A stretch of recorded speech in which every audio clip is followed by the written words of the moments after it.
As you know, for the last 10 long sessions, I've been discussing my favorite Upanishad, Ganapati Upanishad, part of Atharva Shirsha.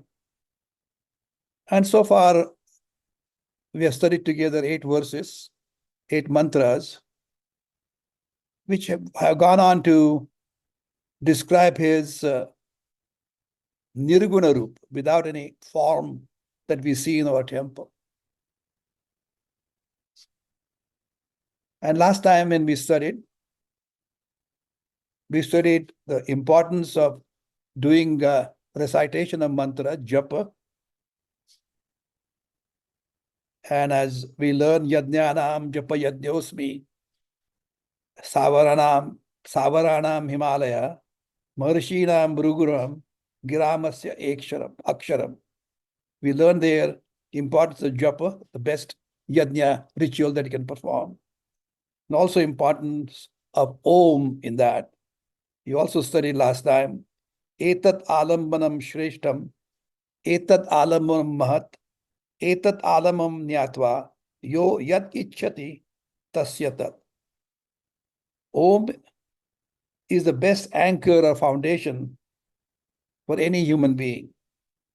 Whosoever contemplates on Om and understands its meaning fully, he gains whatever he likes. He gains that. Tat means Brahman. So that's the importance we learn. And finally, we learned 3 mantras last time. One a single word called Om Gam. Ashtakari mantra, Om Gam Ganapataye Namaha. 8 letters. We also learned Ganesh Gayatri. Ekadantaya vidmahe vakratundaya dhimai tanno danti prachodayat. So these are 3 things, key things that we studied last time. And today what we're going to go on is the Saguna Rupa, how exactly his form is there that we see in the temple, and we can identify, connect with him. If the time permits, I'll tell you a lot of stories at the end. You can ask me questions. But he is the most respected deity every time. Any puja is performed, any ritual, any yajna is performed. The first deity that is worshipped is Lord Ganesha. And his description is, I'll say in Sanskrit first, and I'll translate it, and then men comment. Ekadantam chaturhastam pashamam kushadharinam radancha varadam hastair bibranam mushakadvajam raktam lambodaram shurpakarnakam raktavasasam raktagandhandaliptangam raktapushpai supujitam bhaktanukampinam devam jagatkaranamachyutam avirbhutancha srishtyaadau prakrute purushat param evam dhyayati yo nityam sayogi yoginam vara. Let's translate it first. The red colored Lord, his skin color is reddish, darkish, has one tusk. It's called Radam. He has 4 hands. He holds snare or lasso in one hand, goad in another, and a single tusk in the other 3 hands. And the most importantly, in the 4th hand is a boon bestowing Varadahasta, giving blessings to all people for the 4th period. This symbol on his flag is mouse. He is Lambodar, Lord with the pot belly. He has ears like a winnowing baskets. He wears red clothes, smears red sandal paste to his stems. He is worshipped with beautiful red flowers. The brilliant Lord showers his grace on the devotees.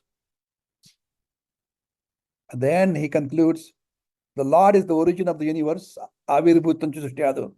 Yet the Lord has not fallen down from his innate nature of existence absolute in creating the time-bound universe out of himself.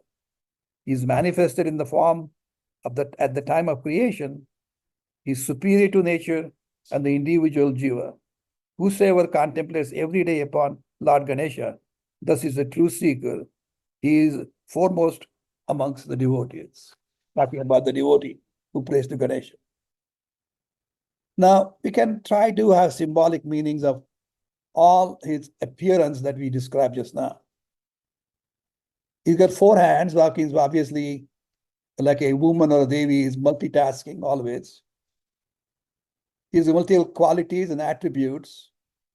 Those four hands can be described as human beings inspired by him, performing four arthas, purushartha, dharma, artha, kama, moksha.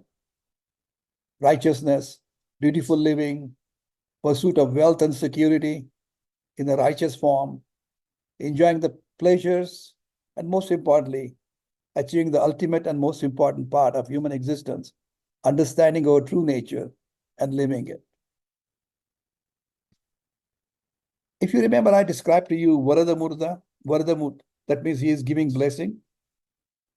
It also means to me Abhaya Mudra. That means please do not worry. I'm with you, I'm blessing you. As a matter of fact, if you go deeper in understanding it, because we are studying, once you relate it, understand the Advaita, that means oneness between the deity of our heart, then the separation no longer exists. And once we do not have separation, we're no longer afraid.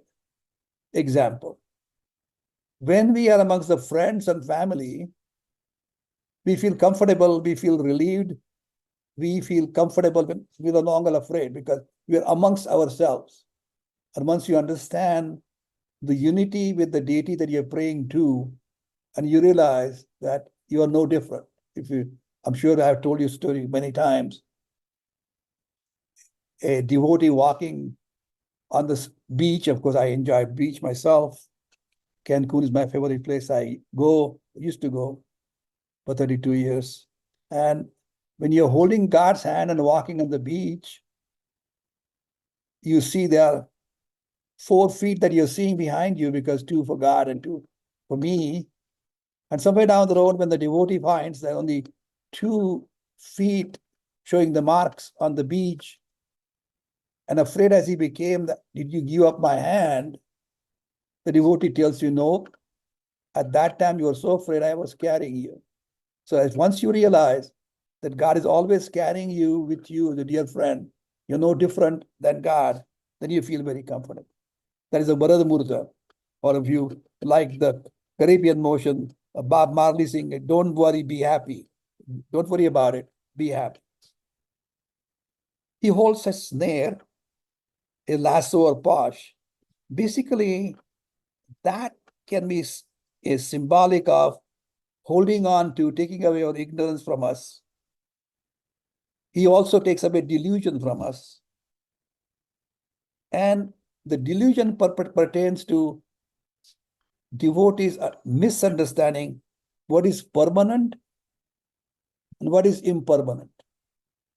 Once you understand what is permanent, understand that is the true nature, you become less uncomfortable with the painful experiences of our life. The greatest delusion, as I mentioned in my notes, is a misunderstanding of true identity. And again, Ganesha has a control of time. That's what he called Trikala Badit, beyond the illusion of time. That is what exactly he is teaching. Now, why does he have goad?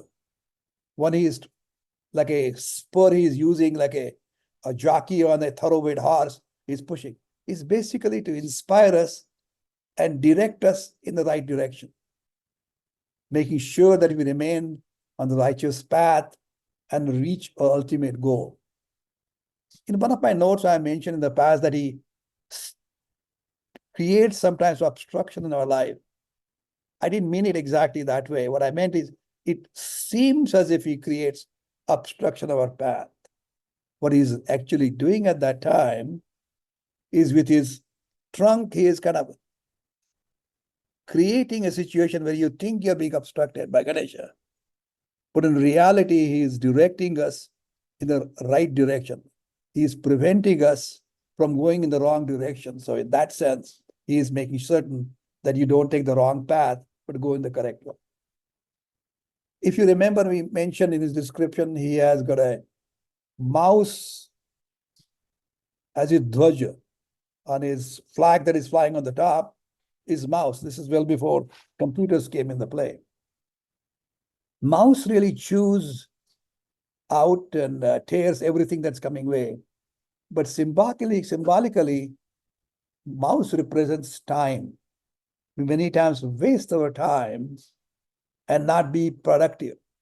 The best example of wasting our time, as I mentioned to you, or human existence also is because of grace of God.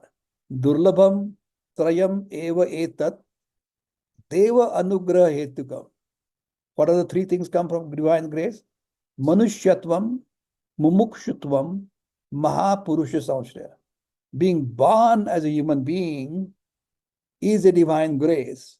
So it's important that we do not waste any time as a human being and come to learn during this human existence, because the faculties of thinking, analyzing, discussing, and advancing what our true nature is. So they're saying mouse is the one who chews out the time, and Ganesha has the flag.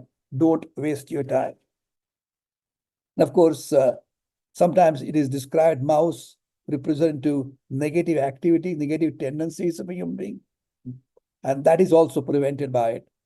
And last but not the least, if you see where the mouse is seen, is where there's a big reservoir of grain. That shows material prosperity as well. I can go on for describing what mouse does. And there are so many computer scholars in the audience who can explain to me better.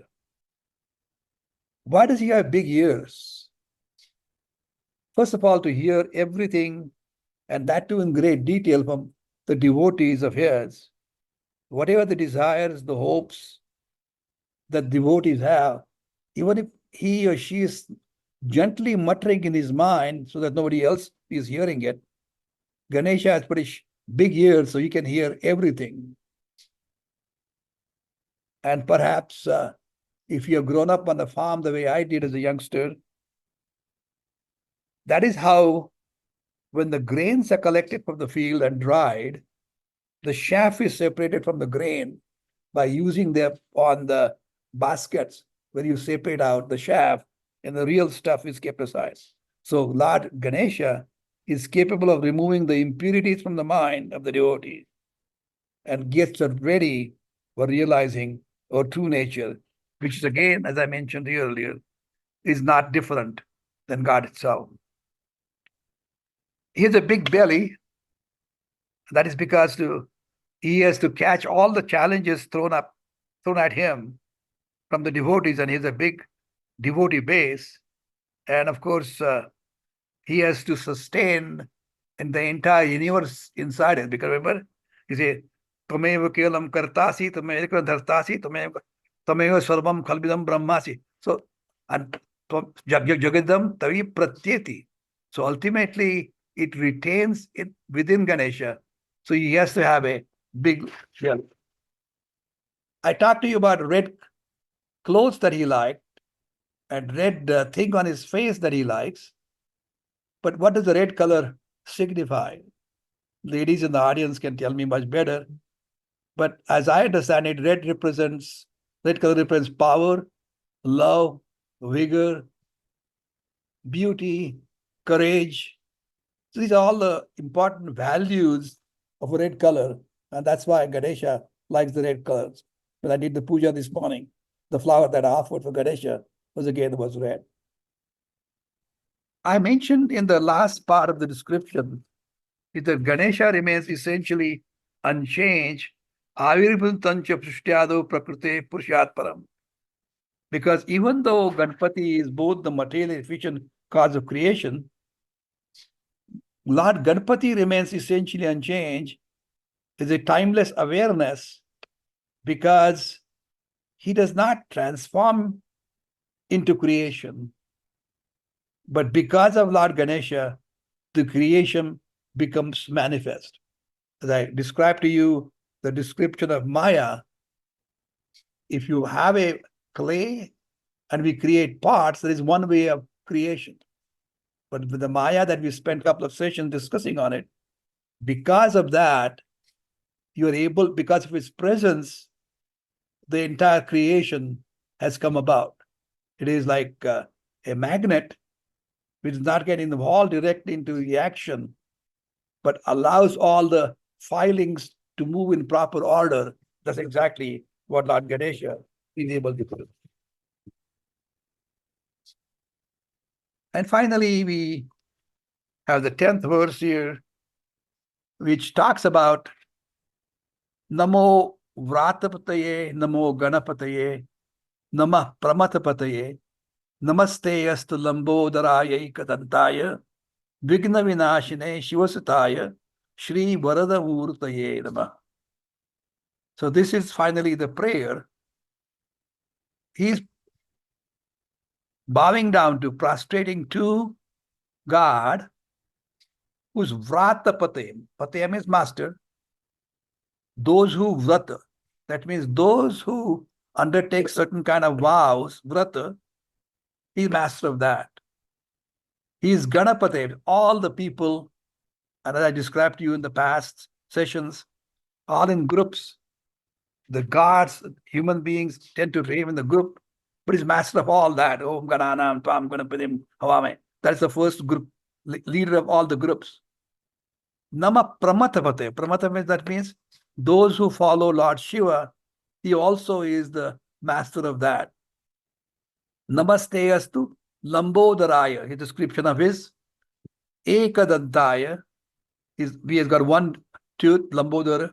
Vigdanashi is able to take care of all the challenges that we have. Shiva Sutaya, son of Lord Shiva, and Varada Murtaya, one who is bestowing on us all the blessings.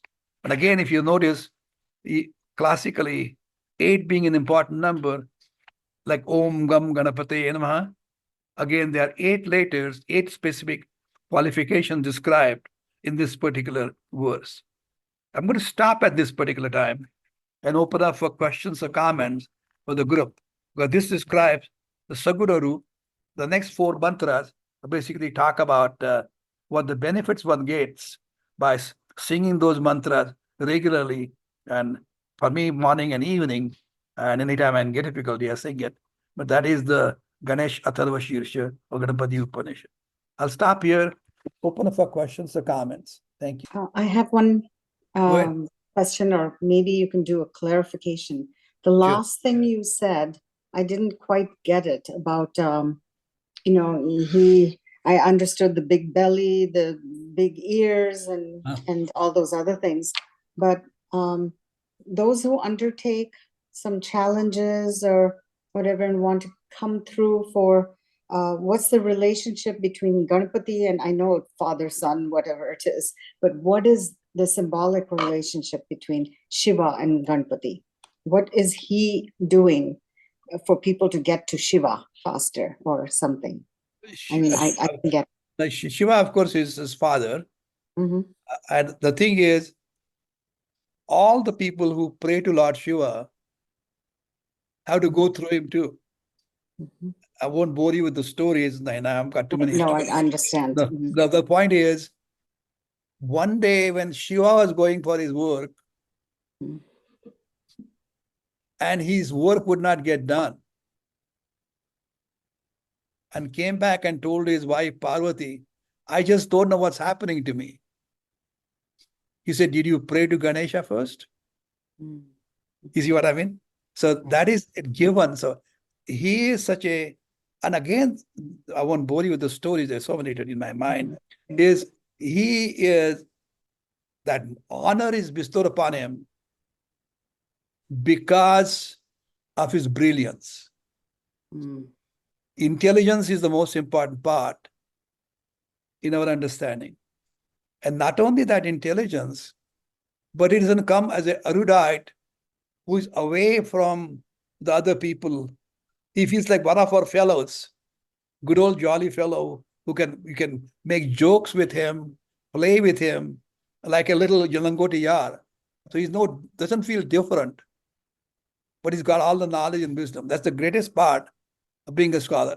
If you have a scholarly person who sits separately on a simhasan, sitting on a high seat, don't bother me, I'm so important. That is not the scholar you want to deal with. He's the one who plays with you. He's able to tell you. He's able to tell you when you need it. He's amongst you all the time. So that's why he's been given the prime place anytime when you pray. See, when his father had to go and take his permission. Of course, the one who told Shankara was, of course, his Ganesha's mother. Didn't you take to him? So, who corrects everybody? Ladies are the energy. So, Okay. Again, Shashi, uh-huh. the discussion so far, two things come to my mind. Uh-huh. Ganapati represents wisdom, and Ganapati represents also inner reflection. Mm-hmm. As you said, Om Gam Ganapataye Namaha, the silence that occurs between Om Gam Ganapataye Namaha is the one that allows you to reflect on who you really are. Here's the problem. I've tried to concentrate on that silence. Uh-huh. The moment I concentrate on the silence, my mind goes everywhere else. It just wanders back and forth. So I have to bring it back. So next time I said, I will not concentrate. I'll simply let any thoughts come, let them go by. I'll simply say, Om, stop, Ganapati Namaha. It seems to work for me. Okay, let me. So if it's like Swami Dayananda Saraswati said, you may think of anything when you are meditating. Please do not think of monkeys. And Swami Dayananda said, the student came back and said, no matter how hard I meditate, all I was to do was thinking of monkeys. So I discarded that. Don't concentrate on the sound, on the silence. Let the silence manifest itself naturally. Concentrate on Om Gam Ganapataye Namaha, inner reflection, and the silence will become obvious after that. It takes a while to get to that stage. It's easy to write it down, but to do it actually in practice, I found that it takes quite a bit of an effort. But once you get it, then it's no problem. Good. Prasanna, if you remember, we discussed japa a couple of times in the temple. Yes. And when a japa is there, I told you the story of a BMW car that Swami Dayananda told me. It's he was teaching in Salisbury, and when he was talking, a BMW car went from the road nearby. He recognized, he was really good at cars too. And he was able to recognize it. And then he continued the story saying that, oh, you saw the BMW car when you're saying something, your mind jumps to BMW car. Then you think about Germany, you talk about the Hitler, talk about World War. So mind wanders in 25 different directions. The reason of japa that you say, because you know what you're going to say between end of first mantra and the start of the next mantra. So your mind just cannot go. So you have to keep on saying japa. Om Gam Ganapate Namaha, Om Gam Ganapate Namaha, Yes. Om Gam Ganapate. So automatically, your mind is caught between the two mantras. So that is how he taught me how to discipline my mind. And later on, when you're able to master that, then you're able to keep the silence much more effective. Okay? Thank you. Thank you. What is Dallas saying from there? Or Dallas, Austin, is it Anand? No, it's Dallas. Dallas, okay. Dallas. I like Ganpati because, he can be interpreted in so many different ways, his body. And once in talking to these 10-year-olds, I was thinking in terms of how Ganpati represents the decision-making process. His big ears, right? That's first step in making decisions. You got to get all the inputs in. That's Shravana, right? Representing all sensory inputs. His big head representing manana, which is the second step in this decision-making process. His big tummy, which I call charvit charana, meaning discussions on the topic. And you end up making decisions on the basis of all of this. And then, of course, it's not enough to make decisions. You got to implement it. Implement those decisions. And he's got 4 arms, right, with all kinds of devices, peaceful and perhaps not so peaceful, in order to implement the decisions. And his entire story of how he came about, right? Shiva, we all know the story.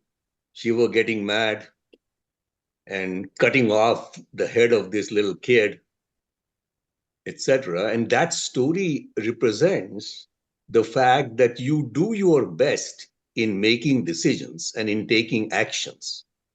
But things don't always turn out right in terms of the action that you take, the decision that you make may not be the best. But having made it, if you cannot change it, having made that decision, you must work equally hard to make that decision right. In other words, what that story says is do your best to make the right decision. And then do your best to make sure that the decision is right. And Shiva made sure that today we pray Ganapati before we pray any other god. So one could interpret all of these things, including the mouse, in so many different ways. And I think that is what makes it interesting for me. Well, thank you. Great. I agree with you. And of course, nowadays, mouse with the computer, you can use lots of different things too. You can write the modern stories, but Anand, you should be writing about it. Thank you. I was telling these kids that the mouse is typically a destructive animal, scurrying about here and there, never, sitting quietly. But with Ganpati, he is sitting quietly at his feet. And what that represents is that Ganpati has tremendous control over all his faculties, which is what we want. We don't want to get angry. We don't want to be greedy, etc., etc.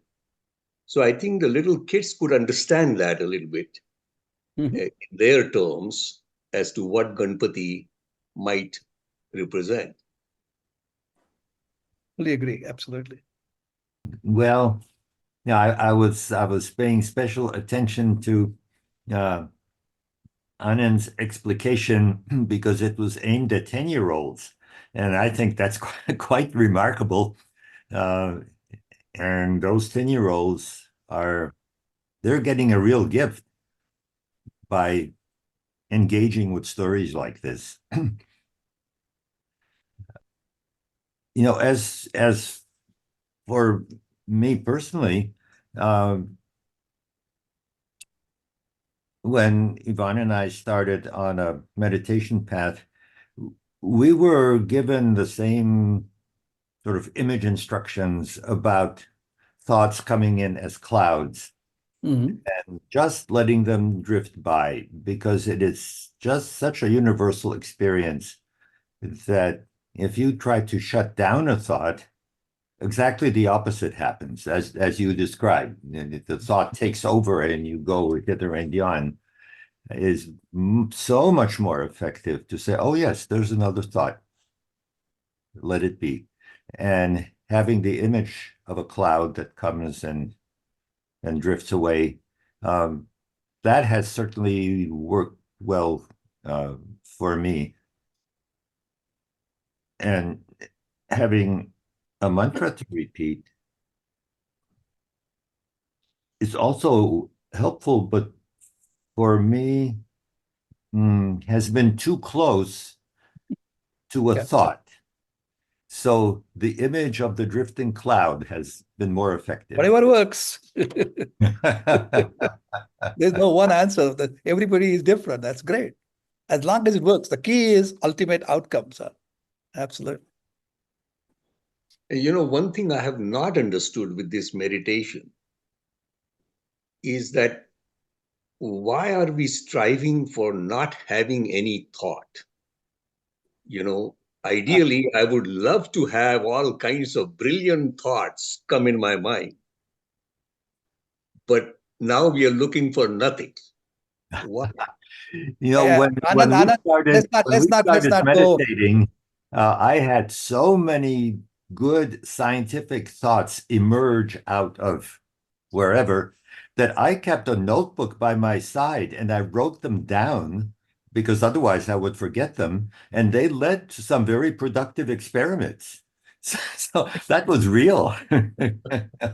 Well, I think we won't go into meditation today, but the point I'm saying, if you want to have a specific comment to what Anand said, that when I do meditation, when I'm going deep inside me, I'm connecting myself to my own origin.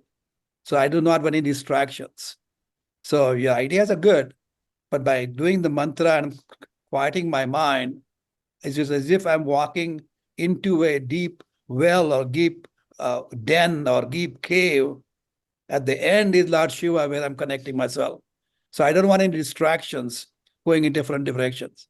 If you want a brainstorming session, you can go to the conference room and write all the time at that time and call it meditation if you want.